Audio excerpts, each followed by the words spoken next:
I joined the Royal Air Force in 1939.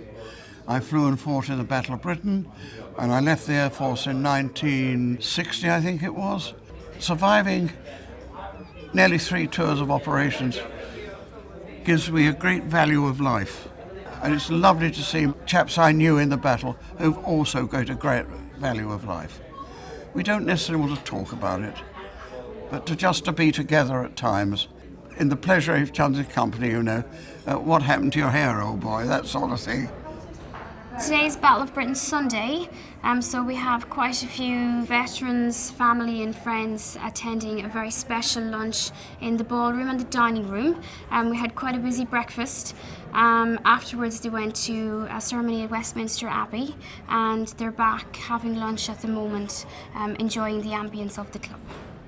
It's a chance to get together after many years, and we get together and they can relax. On the Friday night, some of them gather and they can have a few beers, some a few too many or something like that. Then they're all together, reliving in a nice sort of way of their comradeship when they were young men. We've got this declining number of 90-year-olds.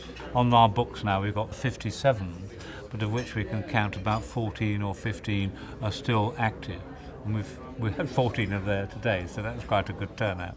The Battle of Britain service at Westminster Abbey is very much a homage to the Battle of Britain. Firstly to Dowding, whose ashes are in the Air Force Chapel. Then we have a service, and we still, whilst we've got them, there's a number of veterans who actually escort the roll with serving officers of today.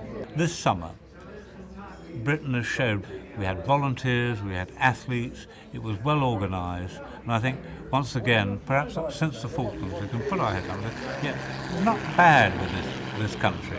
And I think the Battle of Britain still shows that, young men were doing the same sort of thing, and young people are doing it today. In Afghanistan, my son commanded the first battle group in Helmand. The boys and girls who are doing that now are good and perhaps better from the generation of the 1940s. The brave boys were the bomber boys. That new memorial out there, they lost more aircrew in one night than we did in the whole of the Battle of Britain. And they're the chaps to which I take my hat off to. At least I had a small aeroplane. I could chuck it around. It had 8 guns, and I could make a nuisance of myself. But not them.